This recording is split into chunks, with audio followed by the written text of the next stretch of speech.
रुकेंगे तब तो ये लोग मन बढ़ जाएगा। बेल भी नहीं लेंगे, अनशन भी नहीं तोड़ेंगे, तब प्रशासन में निपटने देंगे। ये लोग सोच रहे थे कि यहाँ लाएंगे, बेल दिला देंगे, मैंने जेल जाना स्वीकार किया है। इसलिए स्वीकार किया है कि फंडामेंटल जो लड़ाई, अगर बिहार में युवाओं को, महिलाओं पर लाठी चलाना जायज है और उसके खिलाफ आवाज उठाना क्राइम है, तो हम उस जुर्म को स्वीकार करते हैं और जेल जाने के लिए तैयार हैं।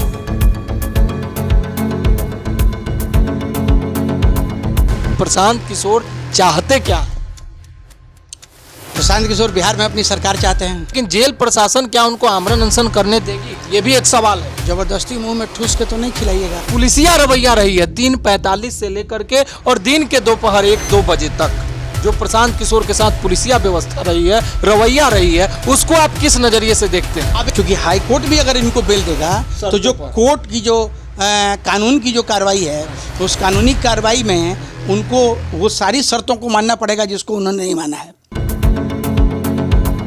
नमस्कार, आप देख रहे हैं फाइनल पोस्ट पुरुषोत्तम के साथ। प्रशांत किशोर ने जेल जाना स्वीकार किया है। 14 दिन की न्यायिक हिरासत में प्रशांत किशोर को जेल जाना पड़ रहा है। जेल क्यों जाना पड़ रहा है? प्रशांत किशोर ने जेल जाना क्यों स्वीकार किया है? प्रशांत किशोर की अगली रणनीति क्या है? जनसुराज अभी किन चीजों पर काम कर रही है? बीपीएससी आंदोलन क्या खत्म हो जाएगा या फिर एक विकराल रूप धारण कर लेगा बिहार में और नीतीश सरकार के लिए एक मुश्किल की घड़ी पैदा कर देगा? इन तमाम चीजों पर बातचीत करेंगे हम अपने editor in chief Gyaneshwar Gautam ji के साथ। स्वागत है सर आपका। धन्यवाद पुरुषोत्तम। सुबह 3:45 में प्रशांत किशोर की गिरफ्तारी हुई। 2 बजे रात तक हम लोगों ने देखा कि प्रशांत किशोर जनसुराज के जो तमाम सदस्य थे और छात्रों के संग बैठ करके और बातचीत कर रहे थे। किसी को अंदेशा नहीं था कि 3:45 में पुलिस आएगी और प्रशांत किशोर को बर्बरतापूर्ण व्यवहार करते हुए वहां से उठा करके ले जाएगी। प्रशांत किशोर को पुलिस ले भी गई, 3-4 घंटे घुमाया भी और एसडीजेएम आरती उपाध्याय के कोर्ट में उनको पेश किया गया। वहां से उनको बेल भी मिला, लेकिन बेल बॉन्ड प्रशांत किशोर ने नहीं बढ़ा। क्यों नहीं बढ़ा? और जब उन्होंने बेल बॉन्ड नहीं बढ़ा और वो जेल जा रहे हैं और जेल जाने के बाद उन्होंने कहा है कि मैं वहां भी आमरण अनशन करूंगा, इन सबके पीछे की कहानी क्या है? आखिर प्रशांत किशोर चाहते क्या है? प्रशांत किशोर बिहार में अपनी सरकार चाहते हैं, सीधी सी बात है। और देखिए, प्रशांत किशोर को एक बहुत बड़ा फीडबैक मिल गया। फीडबैक नहीं कहिए, इसको यूं कहिए कि प्रशांत किशोर को अपॉर्चुनिटी, मुद्दा मिल गया, एक अपॉर्चुनिटी मिल गई जिस अपॉर्चुनिटी की तलाश में वो थे। अच्छा, विधानसभा की 4 सीटों पे चुनाव में शिकस्त के बाद प्रशांत किशोर बैकफुट पे आ गए थे, है ना। लेकिन ये जो बीपीएससी का मुद्दा है, इस मुद्दे में भी शुरू में जब उन्होंने एंट्री लेने की कोशिश की तो छात्रों ने नकार दिया। लेकिन धरना, आमरण अनशन और अब पुलिस के द्वारा उठाए जाने के बाद प्रशांत किशोर के प्रति एक सिंपैथी की लहर बन गई है जिसका लाभ आगामी चुनाव में उनको मिलेगा। तो सबसे बड़ी बात यह है पुरुषोत्तम कि कोई भी राजनीतिक दल का जो नेता है उसको अपॉर्चुनिटी चाहिए, उसको कोई एक ऐसा मुद्दा चाहिए जिस मुद्दे के को आधार बना के वो लोगों के बीच अपने आप को प्रस्तुत कर सके। जैसे आप देखते होइएगा कि प्रशांत किशोर की जो राजनीति है, उस राजनीति में अक्सर वो इस तरह की बात करते थे जिसमें जो बातें हो वो सीधे आदमी को कलेजे को लगे कि भाई आपने दूसरे के बेटे को तो बना दिया, आपने कभी अपने बच्चे के लिए सोचा है? आपका बच्चा क्या करेगा कभी सोचा है? आप अपने बच्चे के भविष्य के लिए हमको वोट दीजिए, है ना। तो बैठे बिठाए प्रशांत किशोर को एक बड़ा मुद्दा मिल गया और इस मुद्दे पे वो सरकार को घेरने की कोशिश कर रहे हैं। बेल उनको मिल गया, ये तो राजनीतिक तय बात थी कि बेल मिलने के बाद भी वो, देखिए बेल कभी भी आपको मिलेगा किसी भी केस में, तो उस केस के अगेंस्ट में कुछ शर्तें होती हैं। बेल बॉन्ड जिसको कहते हैं कि साहब ये गलती हम नहीं करेंगे, ये गलती हम नहीं करेंगे, ये गलती हम नहीं करेंगे। ये एक कानूनी प्रक्रिया है ना। ऐसा नहीं है कि ये प्रशांत किशोर के लिए ही लगाया गया।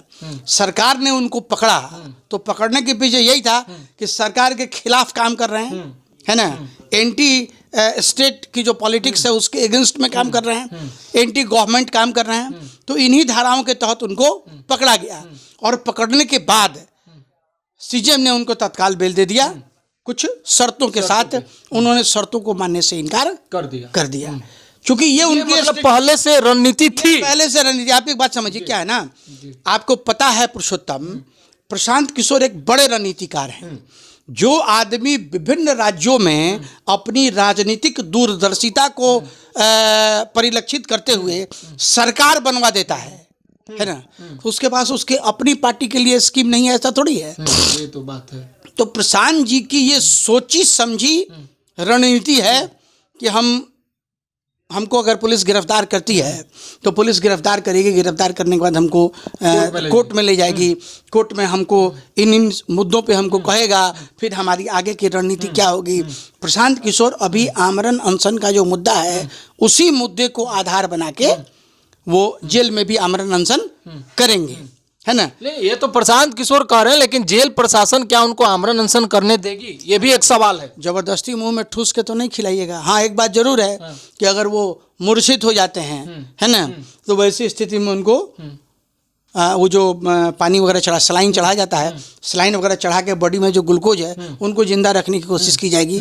लेकिन एक बात जरूर है, लेकिन वहाँ एक बात पुरुषोत्तम समझ लीजिए, बाहर में गांधी मैदान में जो अनशन हो रहा था वो अनशन और जो अनशन इनका जेल में होगा वो अनशन, दोनों में भारी फर्क होगा। इसीलिए आपको बता दें कि इसीलिए प्रशांत किशोर ने एक नारा भी दे दिया, चलो पटना।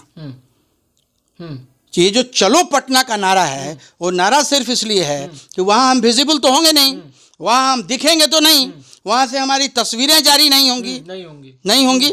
वहाँ से बहुत हो सकता है तो आप एक पॉलिटिकल पार्टी के नेता हैं, आपका मेडिकल बुलेटिन जारी होगा तो प्रशांत किशोर की हालत इस तरीके की उनकी हालत है। लेकिन राजनीति में वो जो जोर एक था, जो जोर इनके रहते हुए गांधी मैदान में इनके रहते हुए दिख रहा था, उसमें कुछ कमी आएगी। और उसी कमी को देखने के लिए प्रशांत किशोर का जो अब सेकेंड लाइन ऑफ लीडरशिप है उसके ऊपर ये डिपेंड करता है कि ये जो चलो पटना का नारा है वो नारा किस लेवल तक एस्टैब्लिश होता है। और अगर वो नारा कायदे से एस्टैब्लिश हो गया तो प्रशांत किशोर फ्लॉरिश करेंगे, अगर एस्टैब्लिश नहीं हुआ तो प्रशांत किशोर का ग्राफ पुनः एक बार नीचे चला जाएगा। क्योंकि ये हिंदुस्तान है, ये बिहार है, यहाँ लोग बहुत दिनों तक बहुत चीज़ों को याद नहीं रखते। प्रशांत किशोर जी आमरण अनशन जेल में करेंगे तो क्या जन सुराज पार्टी के जो और लोग हैं, नेतागण हैं और बीपीएससी के छात्र हैं, वो क्या बाहर आंदोलन करेंगे? देखिए, एक बात मैं आपको बताऊं, ये निश्चित तौर पे प्रशांत किशोर की रणनीति होगी। और मुझे लगता है कि प्रशांत किशोर यहाँ भी थोड़ा चूक गए। वो चलो पटना का जो उनका नारा था उसकी जगह पे उनको ये करना चाहिए था। मैंने मेरी अपनी सोच है कि बिहार, पटना समेत जितने भी बिहार के जिले हैं, क्योंकि संगठन का बेस तो उन्होंने बना लिया है ना, तो जितने भी बिहार के जिले हैं, काफी संख्या में मेंबर, हाँ, हर जिले के हेडक्वार्टर पे आमरण अनशन प्रारंभ हो जाना चाहिए था, हो जाए, ताकि उससे क्या होगा ना कि उससे कनेक्टिविटी बढ़ेगी। और कनेक्टिविटी उससे बढ़ेगी तो सरकार के ऊपर दबाव भी पड़ेगा। अरे खबर तो अखबारों में छपेगी ना, सरकार को जानकारी तो होगी, लोगों को भी जानकारी होगी। 38 जिले में अगर इस तरह का आमरण अनशन प्रारंभ हो जाए, है ना, तो इससे प्रशांत किशोर को फायदा होगा। हालांकि अभी प्रशांत किशोर की क्या रणनीति है ये तो मुझे नहीं मालूम, लेकिन कुल मिला के एक जबरदस्त मुद्दा प्रशांत किशोर को मिल गया और इस मुद्दे का लाभ प्रशांत किशोर उठाने की कोशिश करेंगे। आगे समय के गर्भ में है कि उनकी ये जो राजनीति है वो किस करवट बैठती है। दो महत्वपूर्ण सवाल हैं। एक सवाल ये है कि जो पुलिसिया रवैया रही है 3:45 से लेकर के और दिन के दोपहर 1-2 बजे तक जो प्रशांत किशोर के साथ पुलिसिया व्यवस्था रही है, रवैया रही है, उसको आप किस नजरिए से देखते हैं? अब एक बात आप देखिए, एक चीज मैं आपको बता दूं, प्रशांत किशोर का काम था अनशन करना, पुलिस का काम था उनको अरेस्ट करना। पुलिस ने भी सरकार के इशारे पे किया। तो पुलिस आएगी, आपसे कहेगी कि आप चलिए, तो आप तो जाएंगे नहीं, क्योंकि आप तो आमरण अनशन पे हैं, तो पुलिस को आपको उठाना पड़ेगा। पुलिस जब आपको उठाने की कोशिश करेगी तो वैसी स्थिति में जो आपके समर्थक हैं उन समर्थकों के साथ धक्का मुक्का होगा। This is a natural process, ठीक है, ये होता है।